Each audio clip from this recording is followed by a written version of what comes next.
spirit of 1.8 million West Virginians wills you to victory. Other places have pro teams, but in this state, the Mountaineers are a way of life. When I competed, and more that number, I competed for the state and for the people, not just for the university. Now, let's roll out the carpet and bring on the Mountaineers. Pittsburgh spree. Yes! Alexander. Robinson comes goal. It's a dunk right at his pin. Send it in, Joe. Butler into the lane, into traffic. It goes again. West Virginia has won its first Big East championship. So long, Big Blue. Hello, Golden Blue. The West Virginia Mountaineers are going to the Final Four.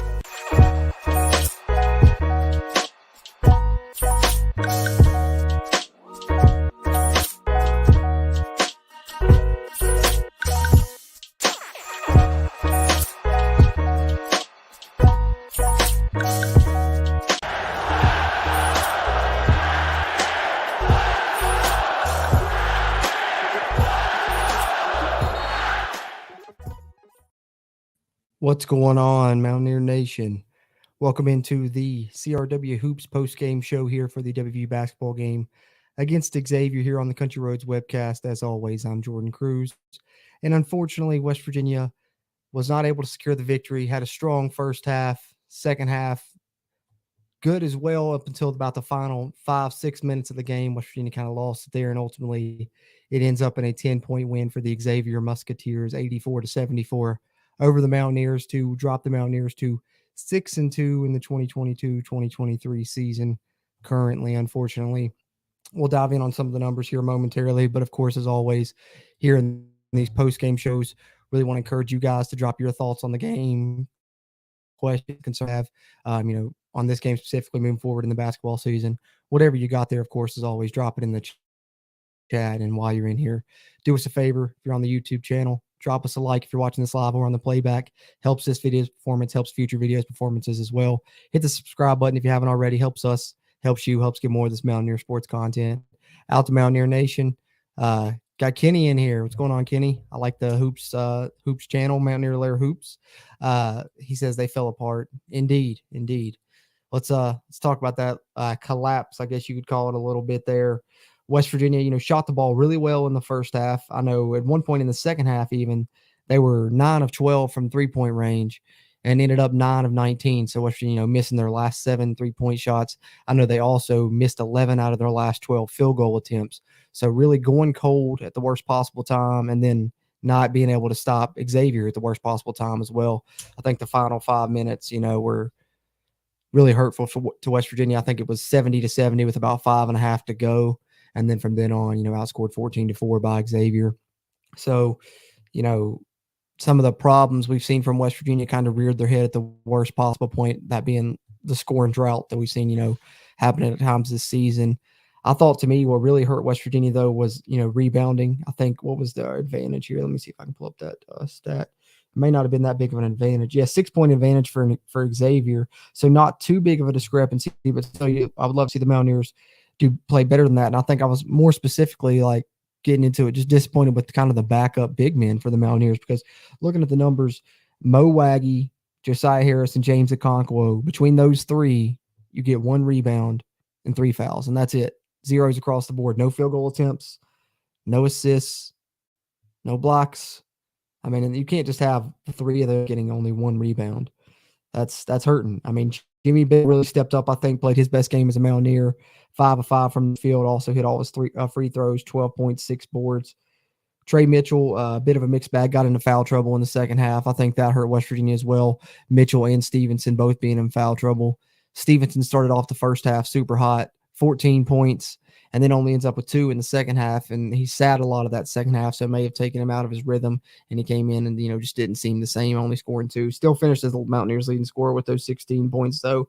Emmett Matthews added 12, 5 rebounds, but ultimately, like I said, West Virginia 9 of 19 from the three-point range, so overall it's not bad. 47%, you would like that, but they started off 7 of 9 in the first half, so, second half 2 of 10. Can't have that in the second half of the game. I think the Mountaineers, ended the first half on the run.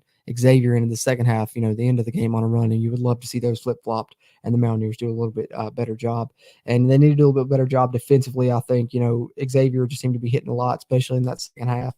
53%, nearly 54% from the field Xavier shot. Mountaineers can't allow teams to do that. Boone with 23 points. Nunge with 17 points and 14 rebounds. He really killed the Mountaineers on the glass with those 14 rebounds. I think the Mountaineers need to improve their rebounding. And the other thing that I thought really hurt the Mountaineers in this game was turnovers. I know the Mountaineers are going to turn the other team over. We know that as fans. And, they did turn Xavier over 15 times. But I think the Mountaineers, in my opinion, I talked about, throughout this season, if they want to have a better chance to win the game, they got to try and be in the single-digit turnover margin themselves. They didn't do that. They turned the ball over 12 times. And, of course, off the 15 turnovers from Xavier, they didn't manage a lot of points off turnovers. So that, you got to have that if you're going to turn the ball over and you're going to try and get more shots than the opponent. But let's go to some of your all's thoughts real quick as I gave some of mine. Like I said, we always keep these basketball post-game shows brief. I may go more in depth on this game the next CRW Hoops podcast episode we release, of course, but keep these basketball post-games brief, especially when they're later at night like this. But see what you guys are got going on here. Jacob Yoho, what's going on, man? Good to see you in here again. We need to get to practice or we are in trouble. Yeah, here's the thing. It's a bit of a mixed bag. I think right now we're all going to have a bad taste in our mouth and kind of feeling that way, Jacob. But there was a lot of positives in the first half. West Virginia showed. I mean, they led by 11 in the first half. They led by 7 in the second half. And this Xavier team is no slouch. I don't think it's a great team. I think the Mountaineers overall are probably a better team. I think if they play 10 times, West Virginia may win 6 or 7 of them. But, I think right now what West Virginia is still kind of finding their way. We got to keep in mind there's a lot of new pieces on this team, and they're still not fully gelling because we haven't really seen them play a full 40 minutes besides maybe you could argue against Florida. But if they can put it together for a full 40 minutes and play their capability that they've shown specifically in that first half, I wouldn't say we're in trouble. I think this is a good team. I really do. It's tough to go into Xavier and win. They've won something like 84, 85% of their games they've played there at home. So it's a really tough place to play. And, the Mountaineers, I think, should have won this game with the performance they showed in the first half. But, ultimately they didn't. They fell apart at the worst possible time, with 5 minutes remaining. But I agree with you. They got to do better in clutch time, Jacob. I will say that.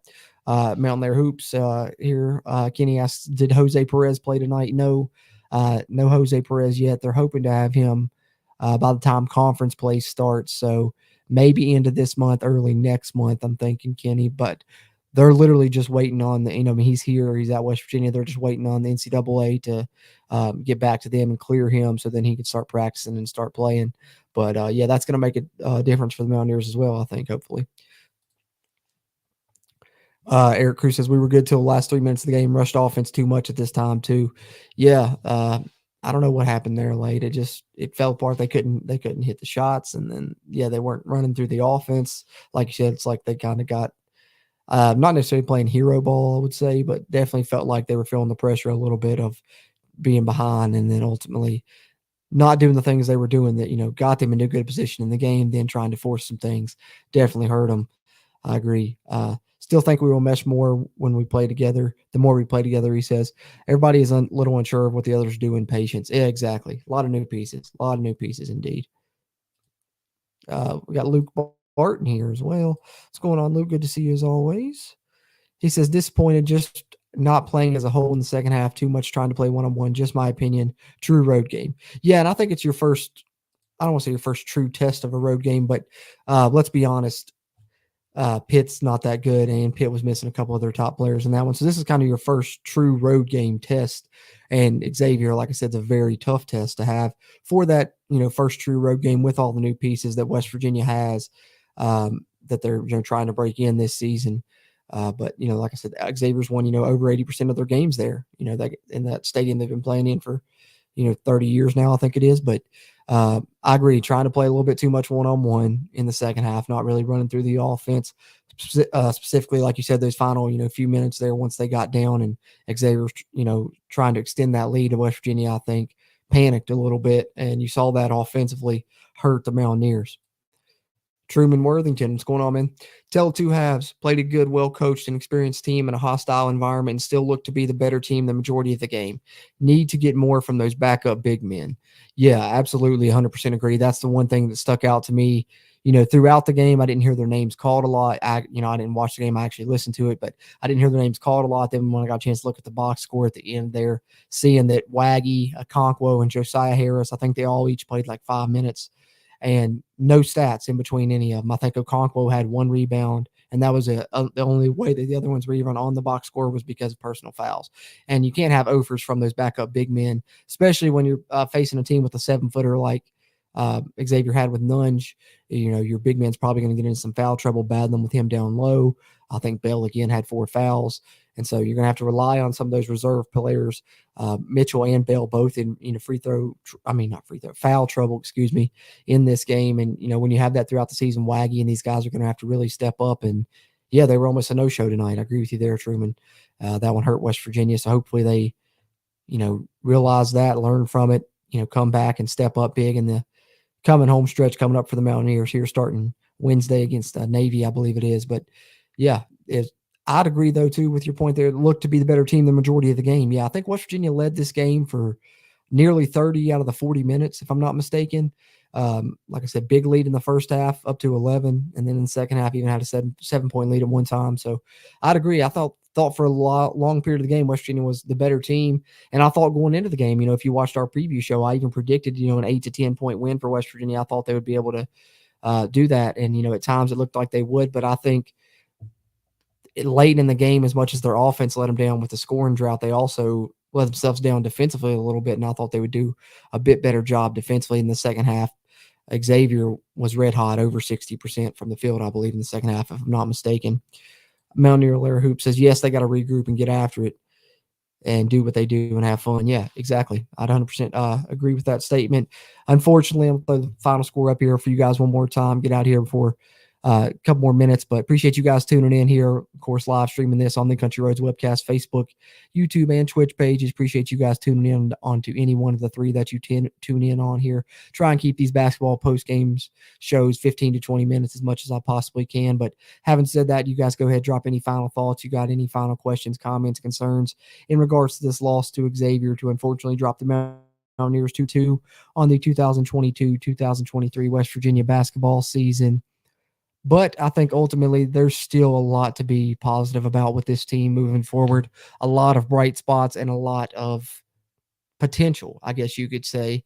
I think we've just kind of seen the tip of the iceberg of this team. Kenny mentioned Jose Perez earlier. They're still going to add him. That's another score and another weapon for you on this team.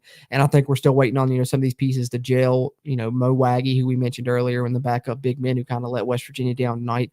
This is only his second year ever playing basketball. And so that it's been impressive that he's done what he's done, but maybe coming back down to earth a little bit now and hitting that learning curve, hitting that wall he's going to have to try and get over. And West Virginia's going to need something from him and these backup big men moving forward indeed. But, a lot of potential to get back right now on the schedule with the home stretch coming up.